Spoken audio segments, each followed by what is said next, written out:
retention, user engagement, automation, personalization, data structures, models.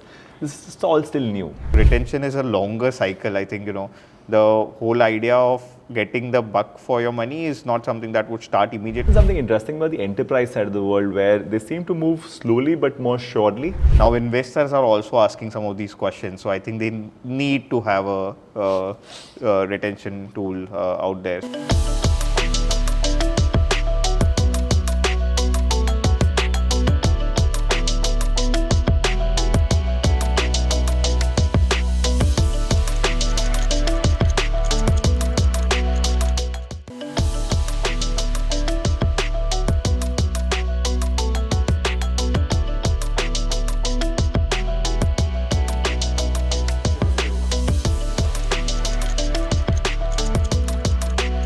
Welcome to one more episode of the State of Retention Marketing podcast. This is a conversation where I invite people from the product, marketing, and in general retention ecosystem to help us demystify the what, why, and how of user engagement and retention. Today I have with us Keyur. Keyur has been with us WebEngage for the last 8 years. Almost. Yeah. So pretty much seen the whole world of user engagement evolve in India as the startup ecosystem has matured as well as the enterprise ecosystem is moving towards digital transformation.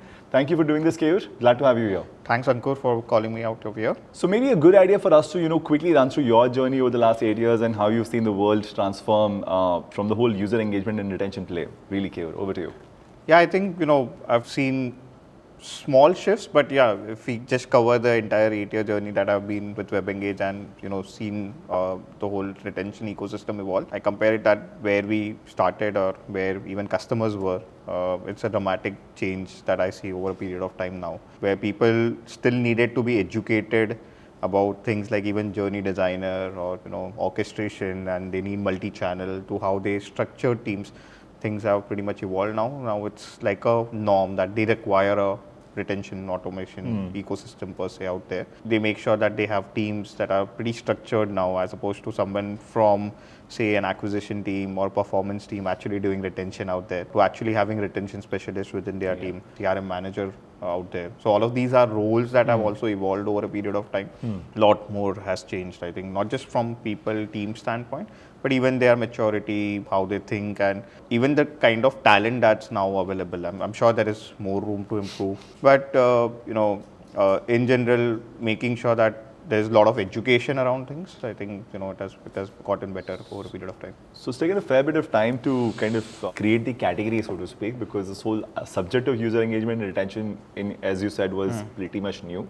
People didn't even understand the why of it to begin with, maybe. Right. And now there seems to be at least that understanding that this is necessary and needed and all of that. Right.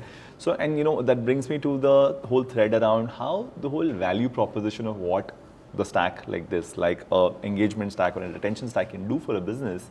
How do you attach a quantified dollar value to it and ROI to it? Is it like infrastructure like AWS that you must have? Or is it a lot more than that which has a revenue implication? I think it's somewhere in between. Like, a lot more companies just think about it like that they need to invest. Probably it might also be FOMO that might be driving them, that, I can't be not having a retention tool. But considering even, the D2C ecosystem, for example, I think, now investors are also asking some of these questions. So I think they need to have a retention tool out there. So that's the kind of investment that they are also looking for. And retention definitely starts taking a play once they go for certain rounds, and above, I think. So there is that maturity that comes, and probably even a force, so to say, from the investment community, that you need to focus on retention early in their life cycle rather than picking it late. And definitely enterprises definitely see a lot more value. I think they are very much, like, when they talk about them getting into any of those softwares, it's a very informed decision. It's they need to take a larger buy-in as well. To move things in enterprises is definitely difficult. But once they are, bought in, then they go the full all. It won't be that they would do a half-hearted job over there. I think, the kind of governance calls that I've seen on some of the enterprise conversations are pretty mature, and they are pretty serious once they buy into an e-software. They will make sure that the entire adoption is being done correctly, having say platform teams at center, sometimes they would own the whole adoption probably until it goes to a BAU and then hand it over to the business teams. So that's a very evolved, mature life cycle that they would see, as opposed to the smaller companies possibly just having certain people probably over there. From an ROI standpoint, I think not everyone has got it there yet. I think people just think about, if I'm putting X dollar, can I get 10x, can I get 20x, for example? And they want, in most cases at least, where it's a couple of founders led organizations, smaller organizations, they want it very quick. I think retention is a longer cycle. I think the whole idea of getting the buck for your money is not something that would start immediately. You will start seeing some value definitely, but you need to persist. You need to keep doing some of those experiments. It's not like you just run a cart abandonment journey and then you will get your dollars out there. Definitely you may, if you are at a very poor state of retention so far. In general, you need to go beyond that. You need to keep evolving. It's a consistent effort that will pay off over a period of time. And definitely, the way we keep saying that you need to look at blended ROAS rather than just looking at what you get out of retention tool individually, how much is it paying off. I'm sure that if you start connecting the dots from acquisition to retention and then look at what the value prop is, it becomes a much more better ROI, and the way you foresee how you also put in your money in the acquisition side of things, a lot more things change accordingly. Sure. So, I would delve into the whole maturing in a certain fashion. When you spoke about this, seems to have become a category which is accepted that we need it, but still from a perspective of infra like AWS, where we must have retention stacks, but we don't necessarily see this in the revenue scheme of things. And that's where the ROI math, whether it's how you do attribution in GA versus how you do attribution in other systems, how does someone put the right value to it? Because if you're investing X money with us on the platform level, they'd expect 5X, 10X out of it. Is that the right lens to look at it? What is the right lens to look at value? Still sticking on to features over here, but I think there are some cool things to just do. If you guys want to actually know whether there is ROI coming out or not, there are things like universal control groups, which essentially remove certain population, does not influence them at all. Possibly if you can do it across your stack, including advertising, then you get a lot more better sense. Might be difficult, but at least at a platform level like WebEngage, you can actually introduce a universal control group, keep some 5% population aside to just test the ROI. I think you will get that ROI equation solved in the first month itself. And then you can do this exercise once again after a year's time, after 6 months possibly, to just see whether whatever baseline you had established out there is actually true still or not. Because over a period of time, things would change. Sure. But that would at least give you a very good sense in terms of how your ROI is being delivered, because that portion, 5% of the audience that you've kept aside, is not being sent any communications, be it retention, any of those communications per se. And you exactly know how the 95% versus 5% is behaving. That's a very quick, easy way to measure your ROI. And definitely, if you don't want to do that, then you stick to one attribution tool, because whether it's GA, whether it's WebEngage, whether it's some other tool, but the idea would be you stick to one tool to establish baselines, you change, you experiment with some of those campaigns that you're doing, and then you measure in the same tool again, how much is it giving. Because if you move across tools, the way attribution works and the way they give weightages to different things would slightly change. And then, you can't compare, your GA is giving you X revenue and, your tool out here is giving you a Y revenue. And then you keep saying to the provider or, internally to your folks as well, why is it X and why is it Y? It's just the way it would work out there. But you just need to make sure how is it moving from X to X1 to X2 and Y to Y1 to Y2, and just keep that as the baseline and then keep looking at how things are moving. So you spoke about universal control group, and as a retention marketer from before, I thought that was a fairly obvious thing.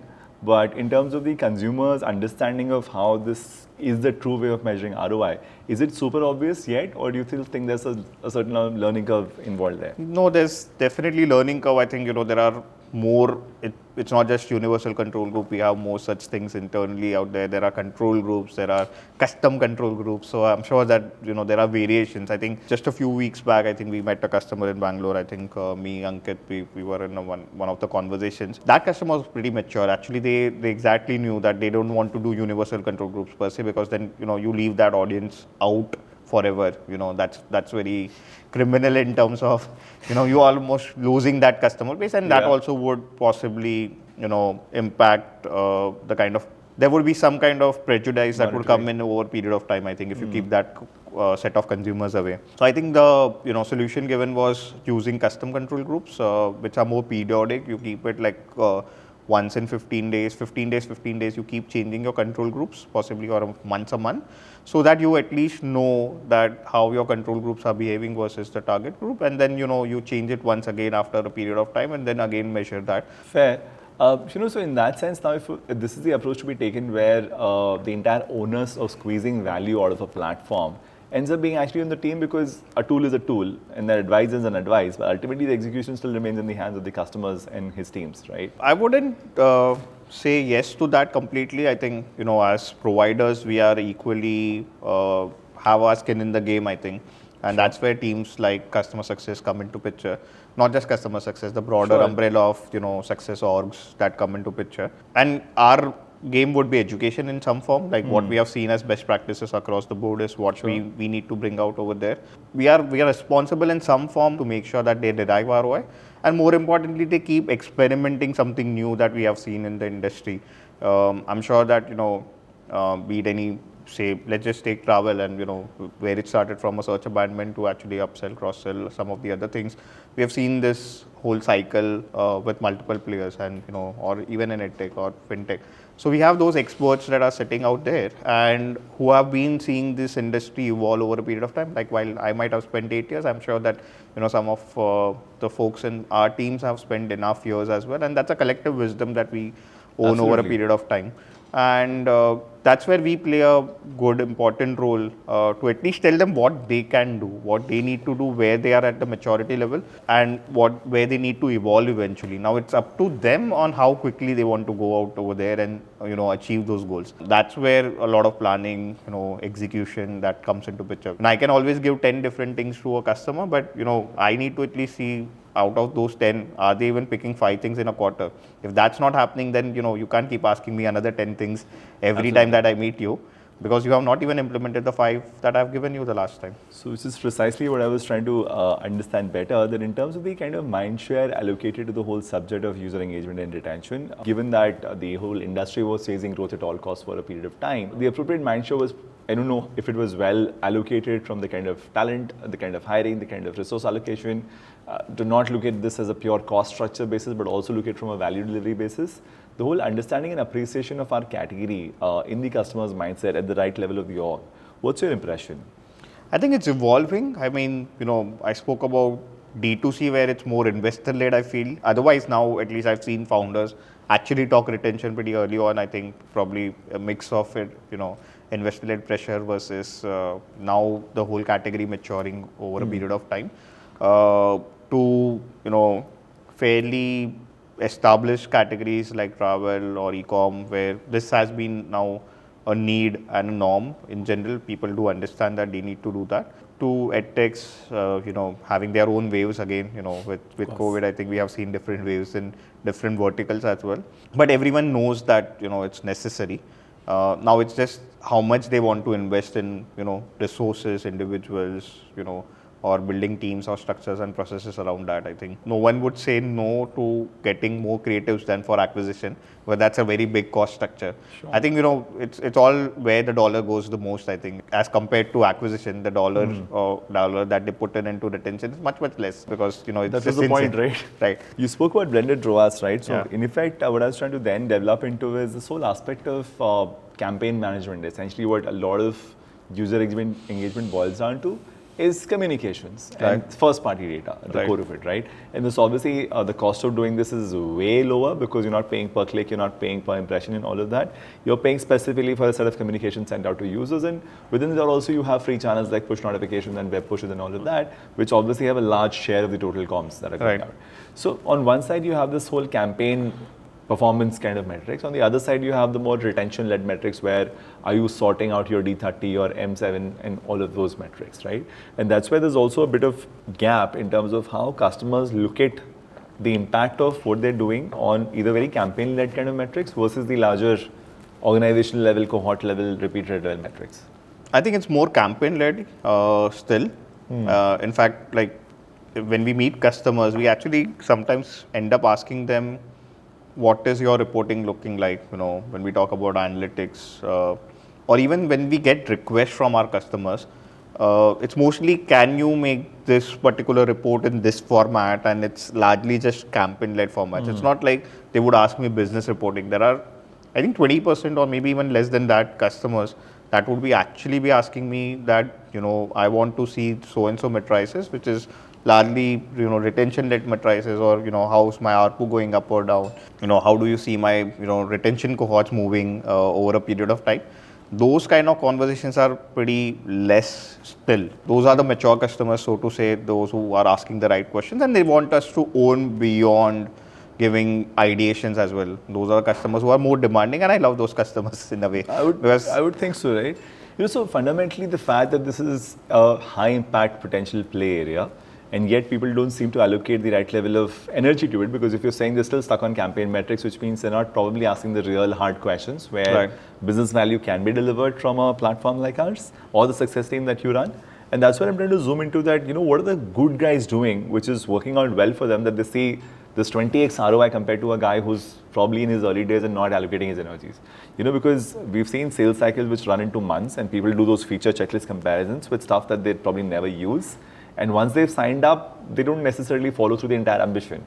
And they're stuck with campaign metrics. So I'm trying to zoom into this whole aspect of how to squeeze the most out of a platform or tool or system like ours, maybe including the success team, and who's doing a great job at it and what are they doing right? Definitely the way I mentioned, like enterprises know, and they take a very cautious call, while they might still start with a feature checklist.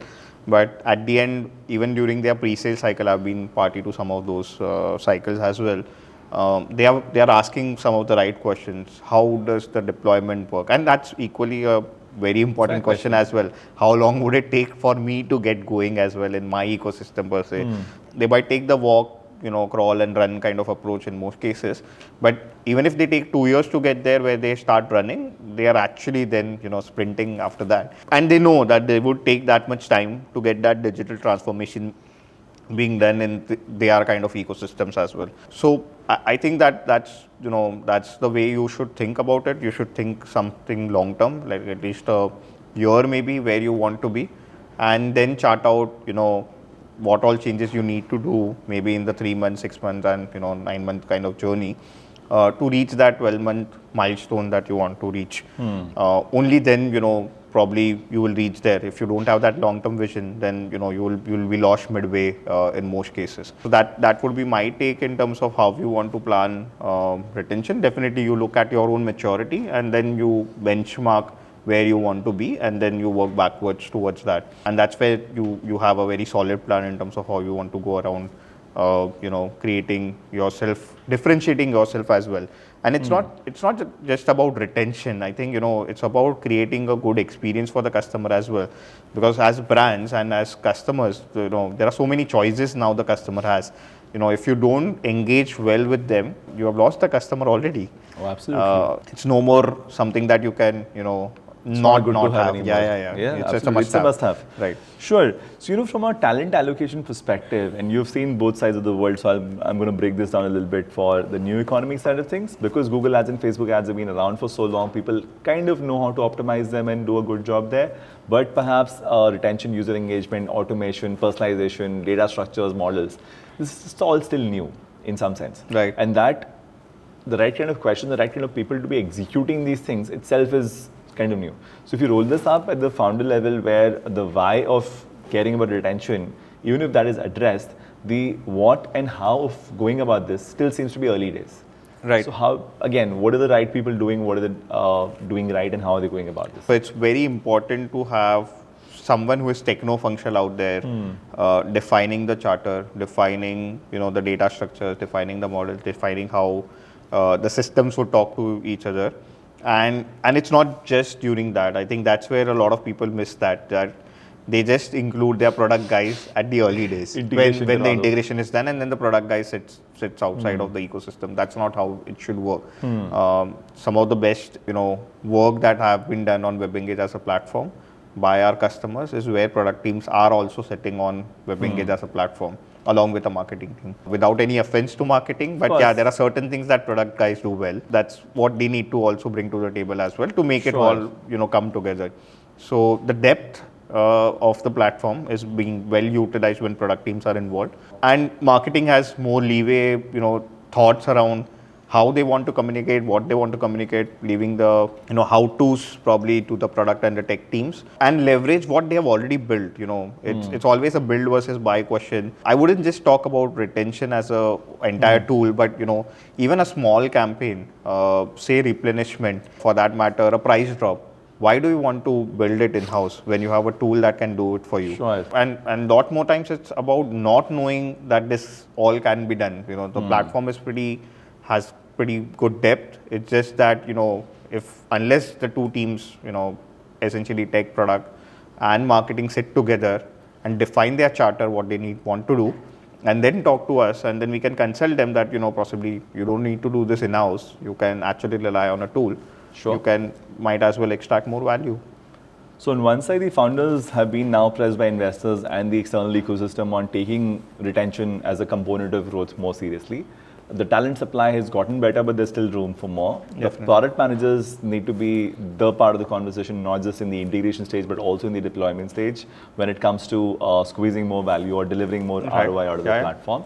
And that's where the evolution seems to be, that wherever there are product managers involved, which is 20-30% of the scenarios, they seem to have a better outcome compared to the remaining bunch.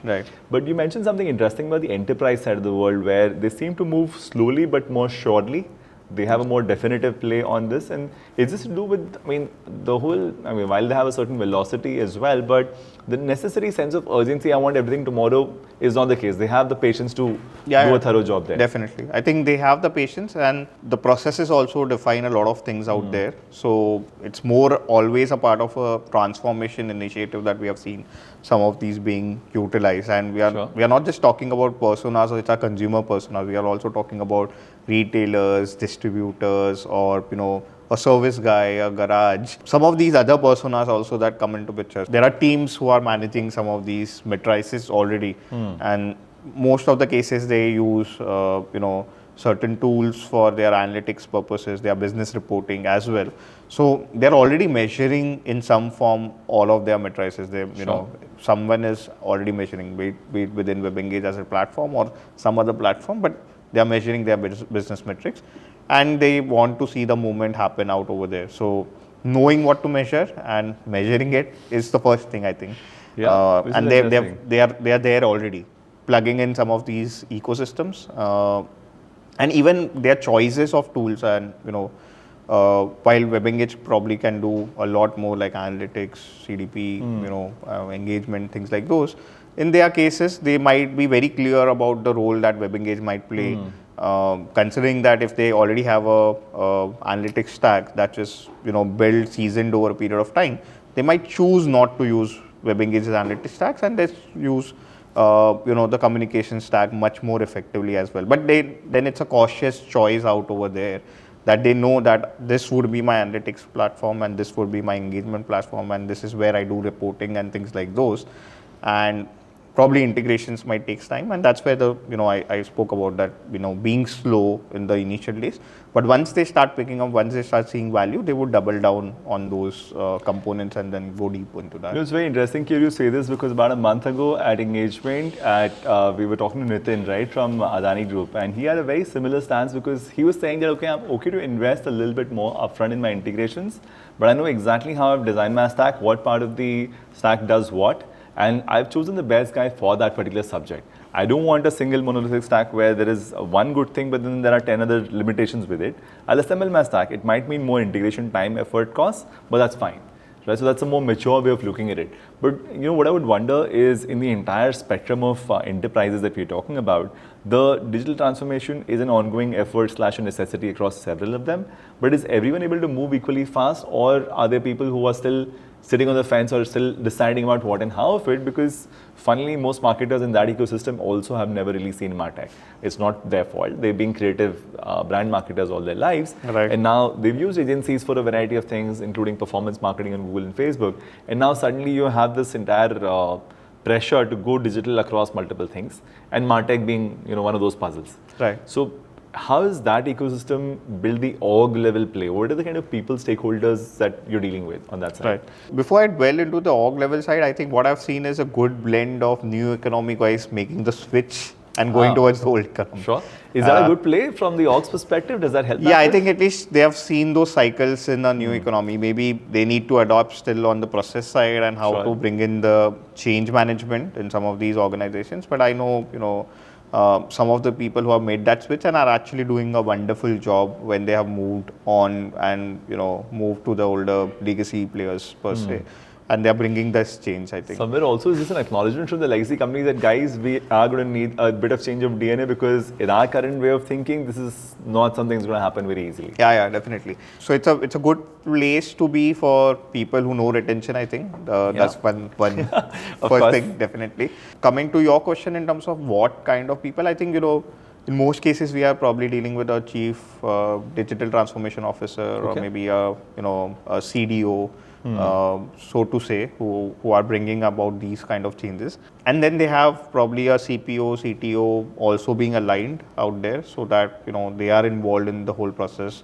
None of these changes can happen without the tech blessing or a product blessing per se. And, CRM, while CRM might not be the terminology that they might use, but traditionally, the marketing teams are now having some sort of retention expert, so to say, that comes in as well. They might have seen some of these. I think the other day I was talking to one of the major fintech players, I think, and they had gotten a guy whom we know back then who was working in a travel company, So we are also seeing the switch happening from different verticals as well. So, might as well because they are still retention experts. I'm sure that they might need to learn a bit more about the business, but that's still okay. But because they know the tools, I think.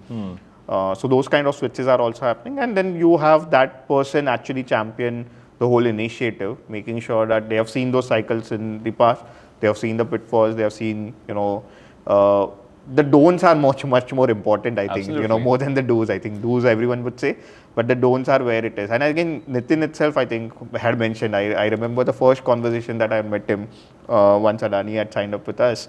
He had mentioned, "You tell me what I shouldn't do." Sure.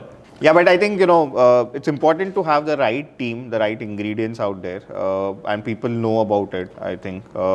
And they were, again, the case of Adani, they were very clear that whatever goes out, I need to be made sure that it's 100% accurate. Sure. So those were the asks that the team had put. Even if we are slow or late by a day, it's okay. But whatever goes as an end communication to the customer should be like accuracy can't be compromised. So that makes me wonder in terms of when you say that the don'ts of this whole situation, there are going to be mistakes because while some companies will be able to find this new economy guy who will come and run the show and who might have had some this work done before, but that supply is also not huge.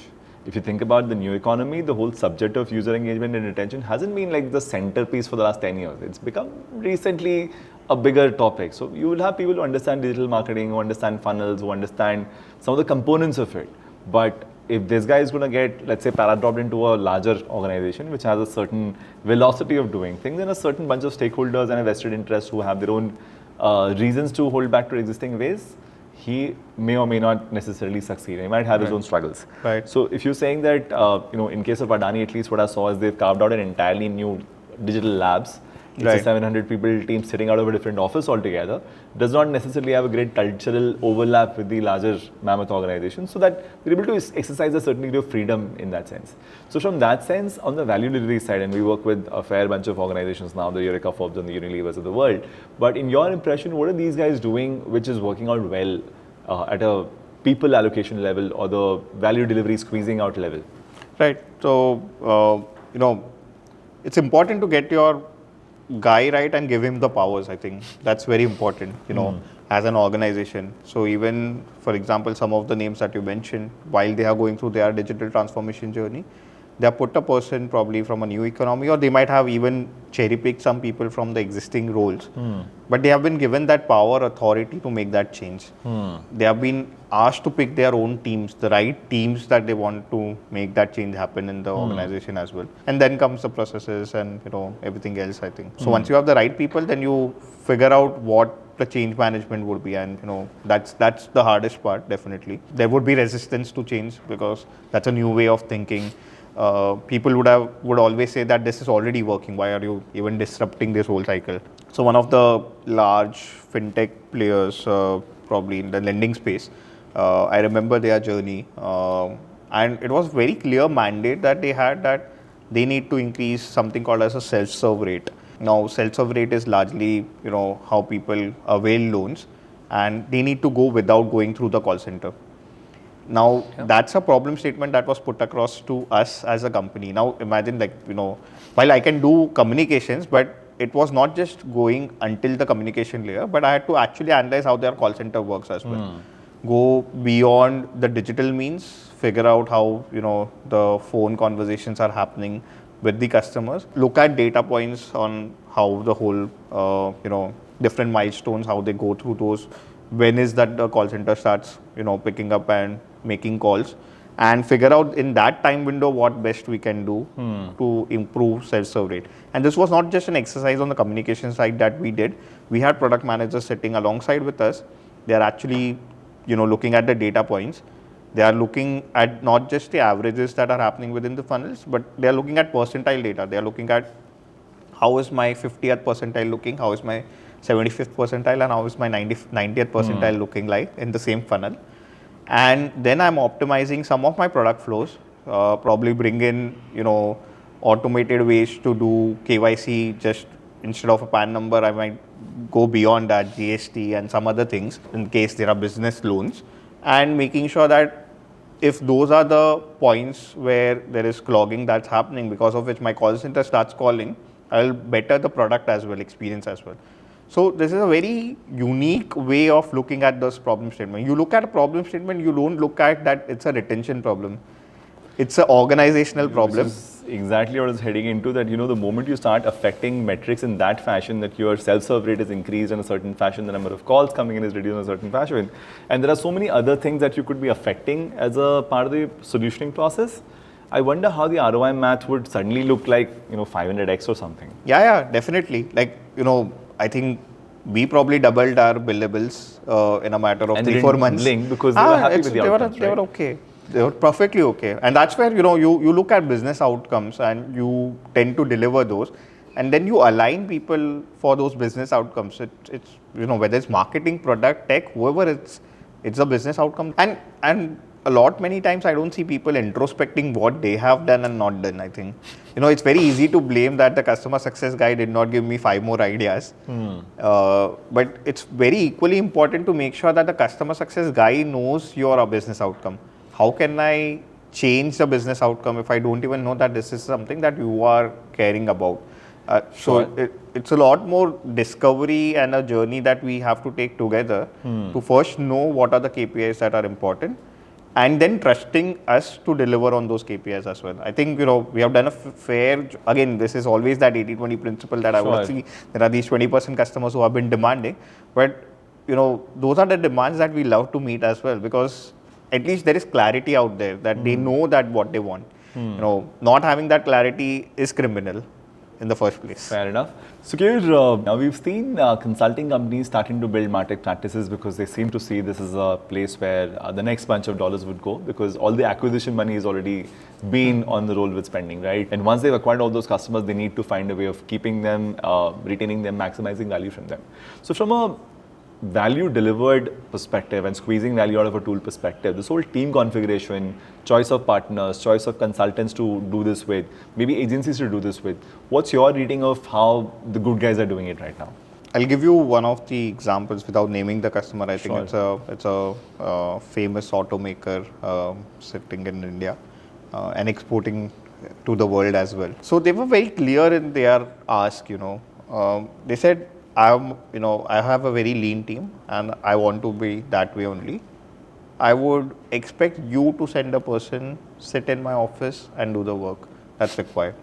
Okay. Plain simple, because you know the tool better. I think, not taking away anything from anyone out there. I'm sure that everyone has their strengths. But I think, that's where people are preferring the technology providers to also give teams, and that's where people have built these customer success teams, so to say. But I'm sure that consultants would play their part in terms of analyzing data at a more macro level, at the org level as well. Build out practices, give them so-called GAN, and how to lay out teams, processes, structures, so to say. If it's being done top down, I think that's more important. Whether it's being done by an agency, whether it's being done by a consultant or a technology provider or an SI, it's more important that things are laid out top down and it's very clear in terms of what the organizational ask is, and how you bring in change management across the board, and how you go around those. So at one extreme, someone actually asking to send a person situated in their ecosystem itself and working along with them on those KPIs. On the other extreme, people want to actually get trainer workshops. Actually, train my folks 2-3 hours or 3 days training as well. That's okay. We'll pay all the expenses. You station someone for a few days, make sure that you conduct some of these workshops. We'll take as much value out of it, make sure that we have some of these champions being created in the ecosystem itself, and they will keep training the rest of the folks as well. So there are these two extremes that I've seen. Someone who wants to go more self-serve route, and someone who doesn't want to build capacity internally, but would rely on extended teams, extended people from the technology providers itself, and actually building out the whole play. And it's all about a choice and how things have worked for them. Yeah, I'm wondering as to, have you seen a pattern in terms of what would result in a better outcome? Because it's not just about learning the tool, right? It's also about the part where you said about collaboratively understanding the problem statement and the KPI that you want to affect, and what are the different dimensions of this? Because in some sense, a guy sitting on the inside will need to probably access product, technology, data, and I wonder how effective or efficient it is to actually let somebody externally do this. More importantly, we also say it's not one person's job, So even if I have stationed one person in the ecosystem, that person is more for access, more for making sure that there are things that are moving internally as well, and he knows whom to connect, where to connect, and do things. It's always a teamwork even within the success org that we have built, for example. So we will have folks who would probably be the frontline people who would talk to customers, who will understand requirements, articulate those well for internal teams to work, be it a campaign management team, be it an implementation or solutioning team, or be it in our support teams or any other team that might be required to product or any one of those as well. So even when some customers ask me that I need one person to just do entire WebEngage, I say that's not that I will give. I'll give you a person who can actually make sure that they are the entry point for you. They will talk to you. They will understand your needs. They will get things done for you. And that's how expertise is being built, Of course. That's how you look at, even within agencies, I'm sure that there are some of these structures. There are different campaign managers, different people who understand data. There are analysts, things like those. The same applies while you even build an in-house team. From a training standpoint, we're going to the other extreme where we talked about, people who want to be more self-serve per se.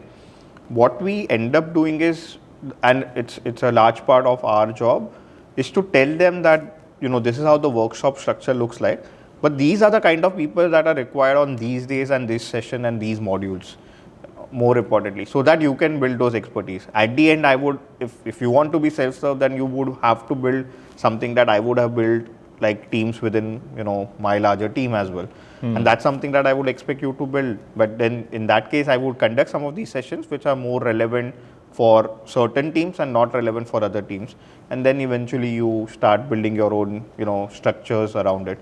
Sure. So in some sense, the whole training and education will end up being a larger part of the equation, as I understand from you. But in terms of the expectation on time to value, is there a big difference in terms of how a mature guy looks at it versus a new guy looks at it? Because you said that people are prepared to invest that time and effort to get this done right because they somehow have a decision in their head on where they want to be.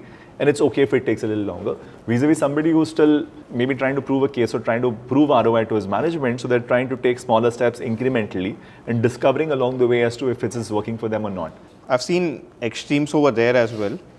So to say, someone who wants to see value maybe in 3 months, I think, they even take solutions as POCs that they want to prove. And a large part of what we do in a pre-sales cycle is also to say that in 3 months you can see only X% ROI. You can't expect the world to change in a 3-month cycle as well. I'm sure that we'll do some incremental change. The idea is to keep doing more incremental changes as you go along, because and then after some point, even if I'm giving you say a % increment in change every month, after that every % change after 6 months would become much more increasingly tougher. Well, that's the compounding effect we would imagine, right? So I have this favorite slide I use where I'm sure people have seen this index as well. The 1.01 raised to 365 is the nature of how retention really works. There's no overnight big shift, but you keep doing a good job. At the end of the year, you have a lot of value created. Right. There are people who want to see change happen immediately. I think a large part of our place to at least tell them what's a good change versus what is more ambitious. Probably you will fail, and then you will think that retention doesn't work for you, But it's largely keeping that goalpost very far away in a very short time period, I think I would say. And there are these other customers who are fairly okay to see those changes happen. Probably, having a goalpost is important. I think more importantly than, not having a goalpost. Whether it's over ambitious or whether you calibrate it along the way is something that you would want to see. So if I have something that I want to meet in 6 months and I'm at least at the 3-month duration, I'm halfway or maybe 40% there, then at least I know that there is a part to reaching that 100% that you want to be. Somewhere what you're saying, I would interpret it in a fashion where if the degree of conviction on the whether side of things, whether I should adopt MarTech or not, is still somewhere on the fence, then you will be a little hesitant about all of these initiatives and start looking at ROI on a very, very short-term kind of basis and get into question marks pretty often in the journey. But on the other side, if you have that level of conviction, which is maybe built top-down, and then you know that, okay, you have to adopt to all of this, the how part of optimizing incrementally and getting those wins is probably still something to be discovered and figured out. Right. Is that the right framework to look at this? Right. Because in some sense, while going digital seemed to be an option before COVID, maybe, but pretty much everybody now knows that that's not an option, it's a must-do. Likewise, perhaps for using user engagement, and you said the customer has options and he's spoiled by the experience of what Amazon offers or what a Netflix offers. So a modern organization also has to go through the same journey. And for him, the whether is not in question anymore. The how can still be figured out over time. Right. I'm sure. And just to add out there, putting in the right resources is much more important, I think, out there. And, even on the education side, coming back to the topic where we started this whole conversation around, we are putting in efforts to make sure that education is being done right. There are initiatives like the Retention Academy, WebEngage Academy that we have now, to make sure that we are creating more curated content for individuals, and not just content talking about WebEngage, but it's content in general around how to think retention first. And that's very important out there. Yeah, I would imagine this from the lens that this is a problem that can be solved using this kind of an approach is also not necessarily straightforward, because people who have not seen this before, done this before, if they're going about this journey for the first time, there's a lot of discovery and learning curve. But having said that, there's also enough case studies and stories of the early adopters, because we're not in day one, we're at least somewhat down the road there. Right. So, what were the early adopters' successes like? If you were to name some of them, that this guy or maybe X guy delivered 5x or 10x or 20x on this particular metric, and that inspired the 20 other guys to start following him. Again, every vertical we have seen some of those early adopters and some of those champion customers, so to say. I recollect, I think, while we were still building journeys, there were the likes of a Textbook or GoIbibo or some of these other customers who said that we want this, even if it's not ready. Whenever it's ready, we want to be the first ones to adopt this. Sure. They were the ones who also challenged us that, this is my problem statement, you tell me how it's being solved on the platform. Sure. And certain features, components were also built to suit their needs, I think. I see that same blend, be it Textbook or a GoIbibo, for example. Both the customers have product teams that were involved in the whole orchestration, in the whole planning in terms of what needs to be done, how it needs to be done, things like those. And to date, I mean, it's been I think around 5-6 years of our journey designer when we released journeys, and they have been great customers in terms of, and they're still demanding. The demands don't stop. They better there. be, right? Right. So they know exactly what changes they need to do. Very good structures, for example, a GoIBIBO or a GoMMT as a group has built in terms of how they look at problem statements or look at teams. So for example, there would be a team for domestic flights which would have its own pod, which would have a product manager, which would have a marketing manager, which would have a retention guy, everyone. They might still be overlapping the same product guy, probably might be for domestic as well as international flights, for example. But they are responsible for all matrices related to flights. Which is the new fashionable growth teams, as we hear often, right? This is not just a marketer, but this is also an engineer, potentially a product guy, an analytics guy, perhaps a campaign guy, all sitting out of the same pod, which then has a certain KPI. Right. In fact, in the InvestTech/neo banking segment, in my impression, the whole growth is actually about maximizing value from customers that have been acquired. Right. So, Keyur, you've now crossed 100 odd people in the team? Yeah. Yeah, that's a massive setup, and given the talent supply is the way it is, and the amount of education and training that's needed, not just on the tool side of things, but also on the macro level approach on business KPIs, help us understand how you building capabilities and how you really equipping people to think like a retention marketer. We are looking at people doing more and more, being expert at what they do at the end of the day. I think we started with few odd members when I started a team 8 years ago, 200 people, but now from everyone doing everything to having more compartmentalized team is where we have gone through. I'm sure that that's how I will look at team structures. I'm sure that when the company is small, be it us or be it any of the other customers as well, you might have a few people doing a bunch of things. I think but it's important, I think, to know where you would be at some point in time when you scale, and then you build experts for each of those jobs. So we slowly forked off, for example, a support team out there who are just doing support work, and then we had built onboarding practice because we saw that there is a need to solve, and we were probably one of the first ones to build onboarding teams, so to say. I remember back then we did not even have those roles. Like, it was very hard to even look for onboarding talent out there because you did not have so many companies who had a dedicated onboarding team. But that paid off very well in the long run because we knew that in most cases, the success team was just stuck in making sure that the onboarding is done right. Sure. And that in itself is a talent to look for. And, we needed more techno-functional resources out there. The moment I carved out the onboarding team, and possibly within that team now we have a technical resource and a project management resource separately. So even that own team has evolved over a period of time, Sure. so to say. So it's very important to create those structures and people doing the job right for that particular task at the end of the day. And then the success is just focused on probably consulting out there. And the support team definitely is there. And then we built a solutions team or an implementation team, campaign management team, things like those. And that's where, now each one has their own expertise, has their own charter, has their own KPIs, and, cohesively come together to make sure that the problem gets solved for a particular customer. But a large part is where education plays a lot of importance, at the end of the day, making sure that whoever joins in a particular team or whoever joins new in a particular customer, if they are educated right, I think that's where we see that people take off really well. So internally as well as externally, I think we have put in a lot of effort in terms of educating the people, right? I think a lot of initiatives that we have done with your team are in that light.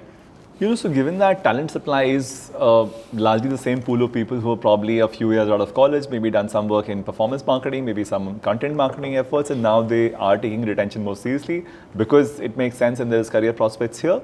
From a training delta that you spoke about, is there a place to hire from that you found like a great source of good people?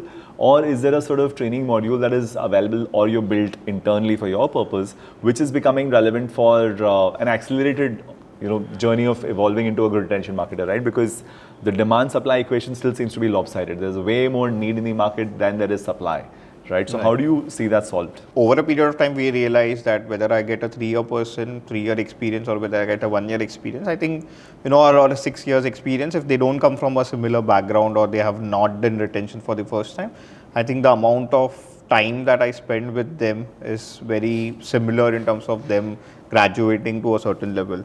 So I think we have started investing early on for people who are probably fresh out of college, have that enthusiasm as well, and the right pedigree to take on some of these challenges, and invested in them in terms of their training as well. So what we used to use as our internal training material, I think a lot of those have now been fairly structured, and now what is the retention, slash WebEngage Academy kind of course structure that we have built. Starts off with, more basics about retention and, marketing automation. But, going forward, definitely we'll add more courses, which are more specific to individuals, to specific teams within the companies as well. While some of the course structure that we use internally might be different because those are more team specific courses. But when we look at packaging that for the world, for anyone who wants to learn about WebEngage or retention in general, we'll package it slightly differently, which are more suited for the kind of roles that are there externally as well. The WebEngage Academy is just one of the initiatives. There are so many workshops that we are conducting, in a more physical or digital format as well, making sure that education becomes a very large part of the play at the end of the day. Pretty much the need of the hour, because like we understood, the demand versus the supply, there's a massive gap, and the only way to accelerate that supply will end up being via academic interventions. Yeah. So thank you so much, Keyur. Glad to be having had this conversation. So well, this was one interesting conversation. A few things that stood out for me very interestingly. The fact that digital transformation is no more a good to have but a must have, and using the right MarTech stack will end up being critical for you. The second part being about being more sure-footed but slow and steady instead of trying to rush through ROI calculations very quickly in your journey, because it's a compounding game at the end of the day. The third part for me is in terms of empowering the teams with the right level of authority to move things across the board that they need to, because otherwise it's not a one-person play. The other thing which is also interesting to understand, which is around the idea of looking at business impact metrics beyond what campaign metrics look like, right? So look at your ROI not just from the lens of open rates and click rates, but what kind of dollar value impact that you're making on your business. Lastly, and most importantly in fact, is the aspect of education. The talent supply in this ecosystem is still early days. We'll do our effort to make that better, but you've got to do that too. Thank you.